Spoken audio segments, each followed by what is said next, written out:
Good morning and thank you for joining us for Unscripted on 13 Plus. I'm Carson Courier. Anna Orsini has the day off, but we do want to start with some pretty big news, historic news actually. We want to take a live look now to New York, where you can see the courtroom here.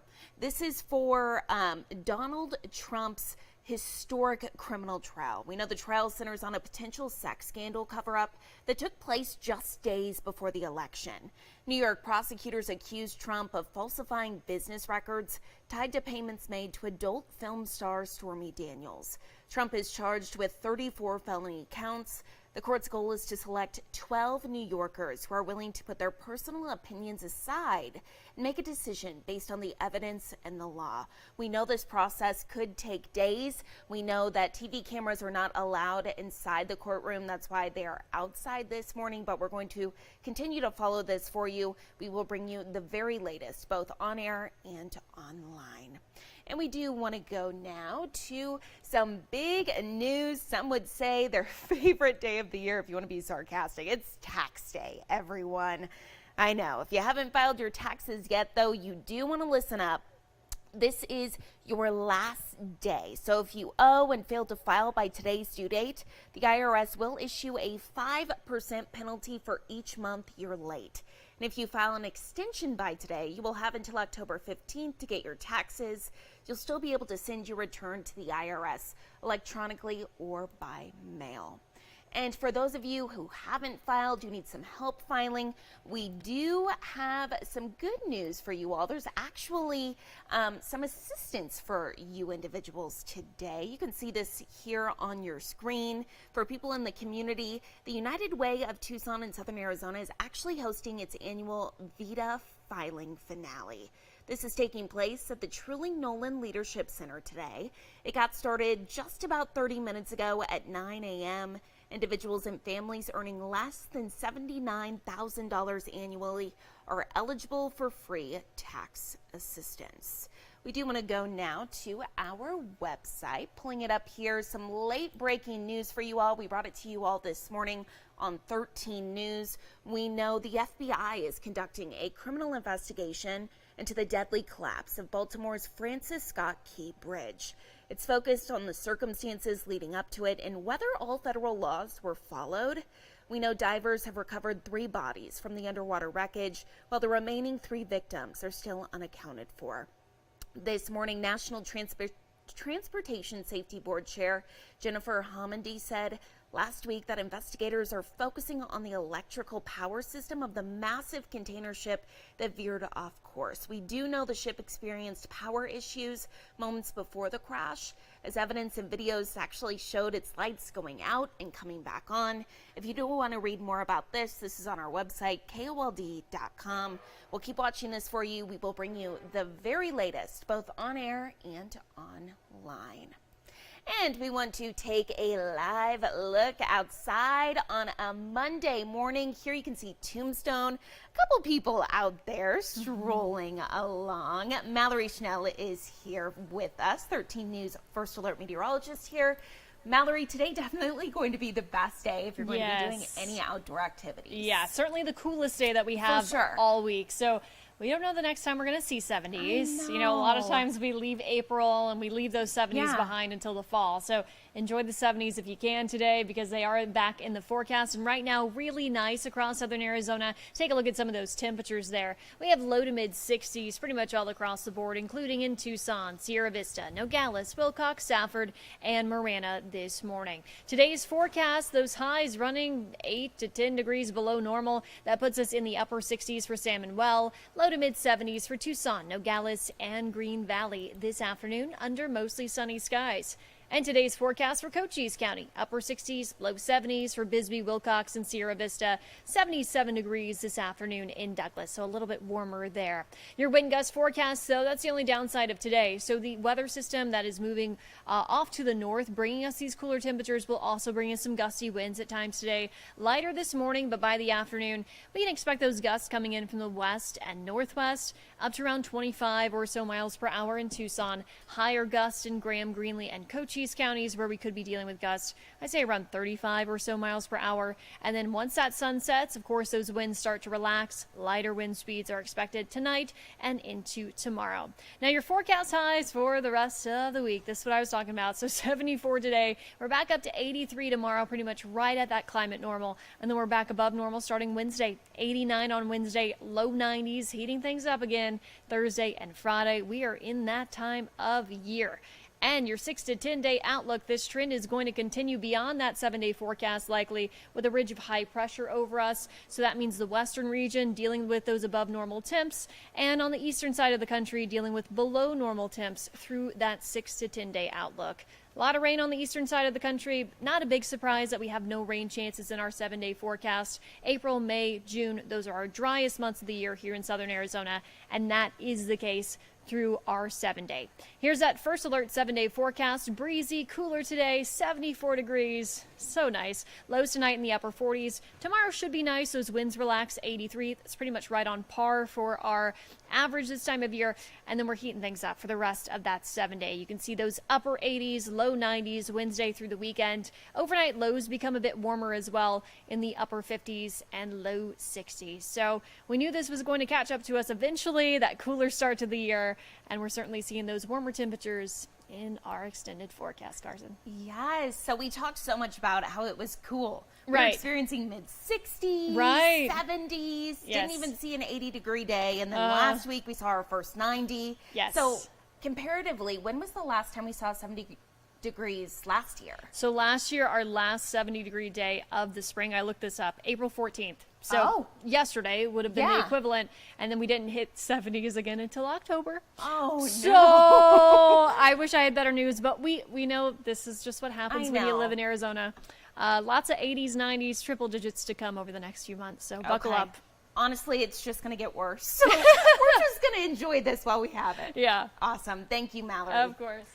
And turning now to something that honestly so many people have been talking about for a couple months now, those weight loss drugs. We know Ozempic, Wegovy, super popular and effective, but pharmaceutical companies are really saying they can't make them fast enough to meet the demand.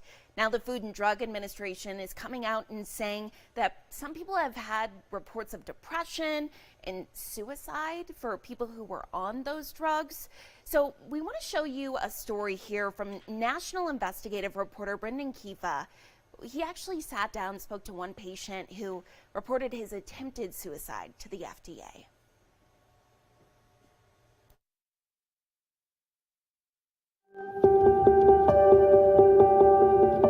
Clint Etheridge has taken steps to defeat his twin enemies, diabetes and food addiction. His doctor prescribed semaglutide, the active ingredient in Ozempic and Wegovy. You lost about 70 pounds. Yes. That's extraordinary in a year. Yes. The photos tell the story before and after. His diabetic numbers melted away with the pounds. The drug worked. Yes. So what went wrong? I know without a doubt that it made me violently depressed. But it just got progressively worse, and it led to a suicide attempt. The FDA has approved 2 injectable versions of semaglutide, Ozempic for diabetes and Wegovy for obesity.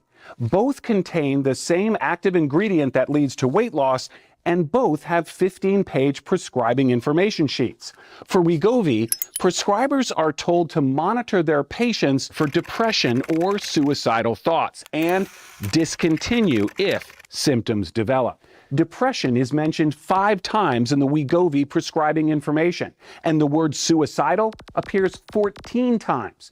But for Ozempic, the words depression and suicidal appear nowhere in the prescribing information. Wegovy and Ozempic, the breakthrough treatment for obesity, promises a fast result. Weight loss patients have turned to the diabetes drug Ozempic amid shortages of Wegovy.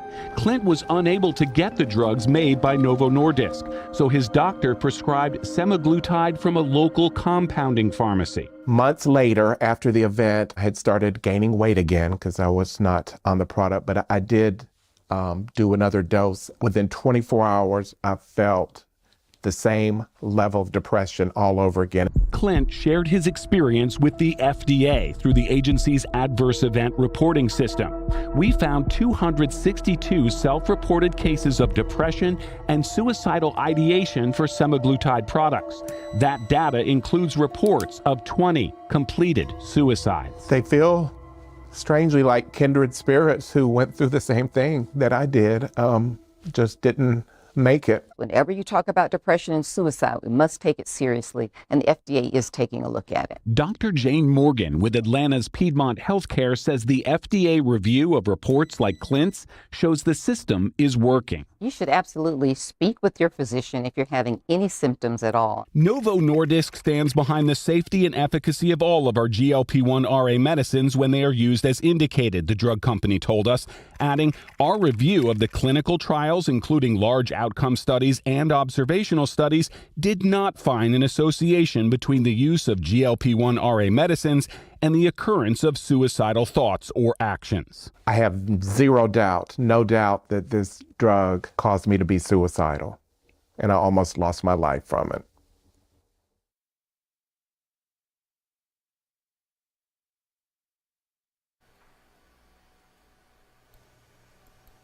And of course, for individuals who are either on Wegovy or Ozempic, if you do start to feel any type of depression or suicidal thoughts or wanting to attempt suicide, we always want to remind people you can call or text 988. It is the National Suicide Hotline. They have resources to help you there.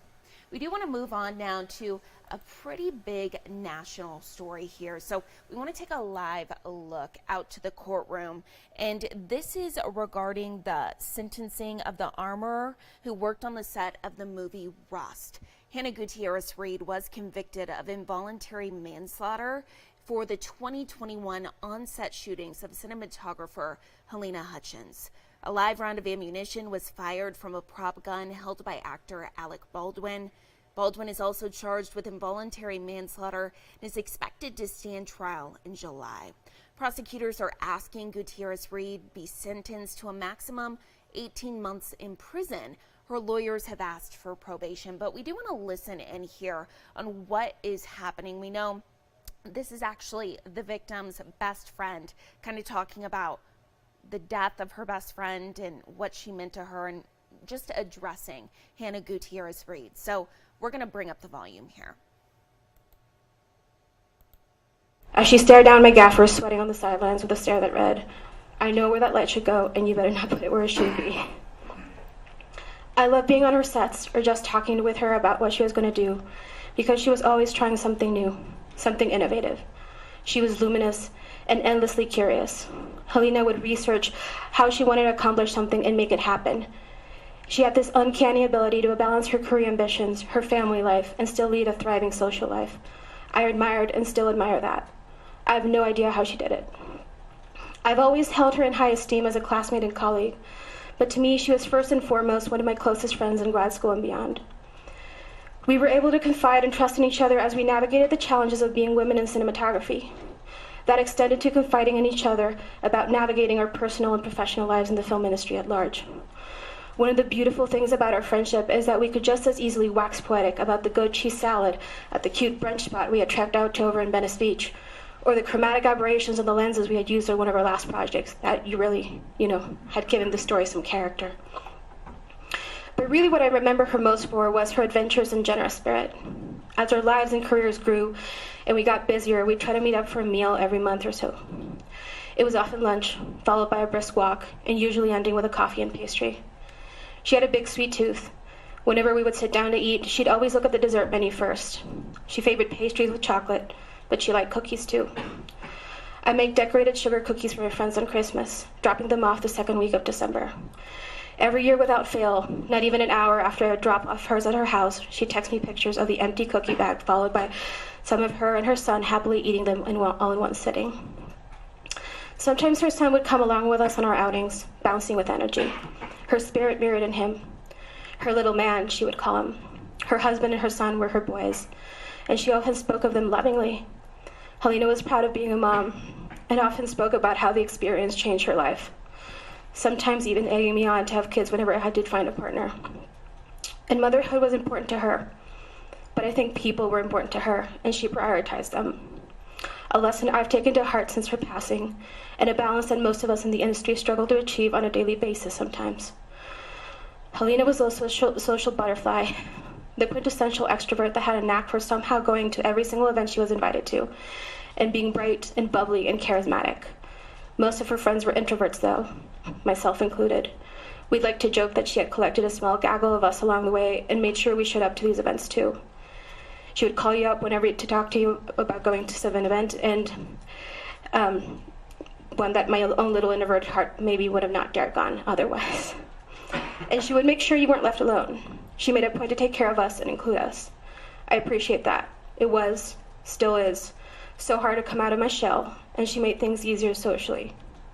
Now, whenever I go to an event and I'm doubting whether I should go, I ask myself, what would Helena do? The answer is usually go. Late in the summer of 2021, I got a call from her. I was prepping for my third feature film that I was starting filming in a week away, and I hadn't heard from her much since I knew she had been on a different project in Canada for most of the summer. I'm at LAX, she said happily. Do you have any suggestions of where I can have good food in Santa Fe? She knew I had family in New Mexico at the time and had spoken lovingly about New Mexican cuisine before. What are you doing in New Mexico? I asked, pouring out a small list of recommendations. I'm shooting a Western. She sounded really excited. It had been a dream for both of us to shoot genre films. It's so hard to land a genre job sometimes, and she has a soft spot for both Westerns and hard sci-fi. I was really excited for her too, and reveled at her good fortune on the phone.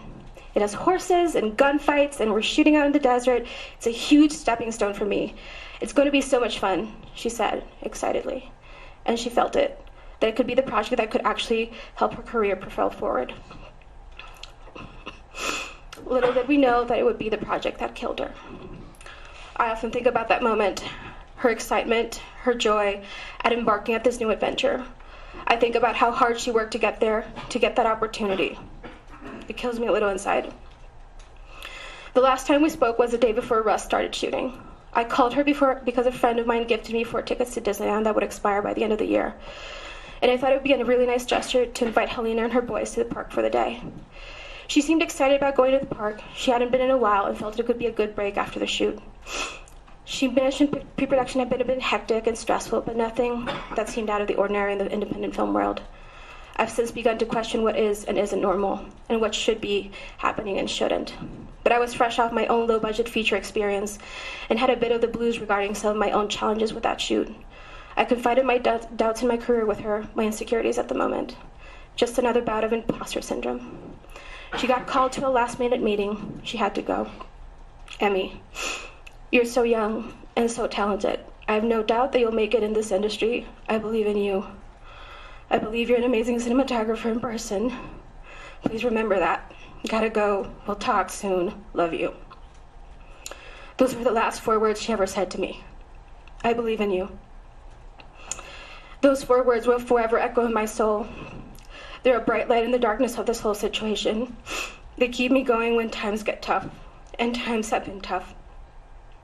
I was working at a news station in Sacramento, California on October 21st, 2021, but I heard the news through the grapevine. One of my mentors called me to tell me something had happened on a set in New Mexico. They wanted to know if I'd spoken to Helena. I'd not. I was able to get in contact with her husband, who confirmed the worst. I confirmed the news to another one of our mentors. I heard his heart break over the phone, too. I sat alone in the darkness of my apartment for hours, sobbing uncontrollably. My wonderful, generous, adventurous friend was gone. Killed on a set because a live bullet that wasn't a prop gun. It dawned on me. Someone didn't do their job right. A lot of someones didn't do their job right. I'm also a director of photography. I trained at the same school, graduated the same year, got the same degree. We belong to the same organizations, went to the same networking events, pursue the art of visual storytelling with the same passion. I've been on sets with guns. I've been on sets where blanks were fired at my camera. I know what an armorer's job is. I know the safety procedures that must be followed. And as more and more details of the case came out, it boggled my mind how many of these procedures had been either blatantly disregarded or not followed at all. Helena's death is the result of a massive system failure, where many links of the chain were loose or faulty, and they all failed her, all of them. But it all boils down to a very simple question. Why was there a live bullet on set? A live bullet should never have made this way onto the set, let alone the gun. Full stop. And that is where Hannah Gutierrez-Reed, as the armorer on Rust, failed Helena. It was her job to check the guns, check the bullets, and make sure that the set was safe. Even 2.5 years later, her absence still catches me by surprise. Every time I go to a networking event, I still glance at the door, expecting Helena to walk in, her platinum blonde pixie cut perfectly coiffed, leather cuffs on her wrist, naturally cool with her signature adventurous glint in her eye. At her funeral, I saw the house she never spent a single night in, the one she had bought just before coming to New Mexico.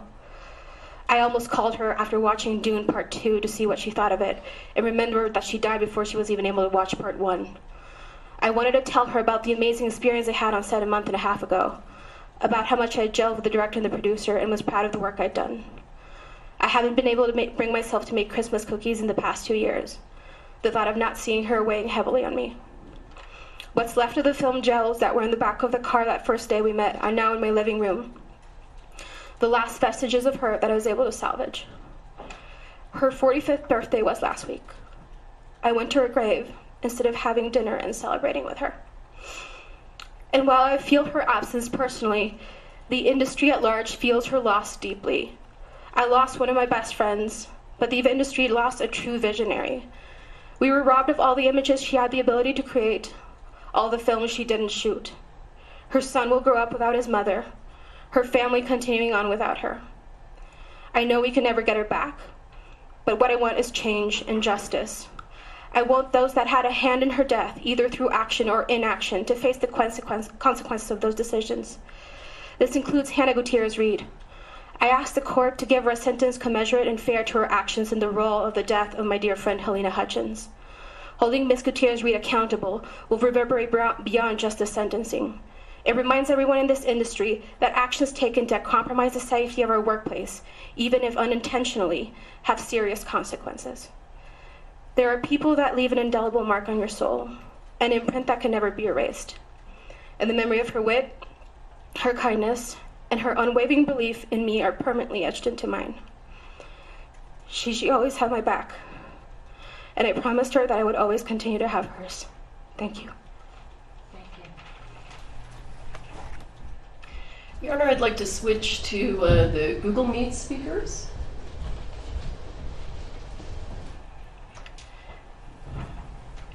And if I can approach, because I can't see from my computer exactly who we have on.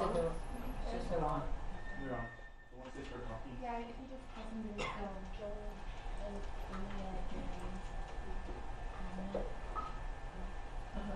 Okay. Yeah, they could hear you. Okay, great. Let's begin with Anek Rabini.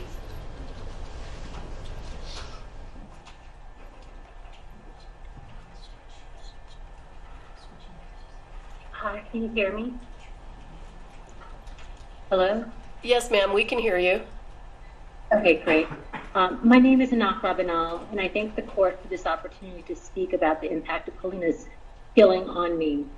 I know I'm supposed to address the court today, but in writing this, it felt more appropriate to address my friend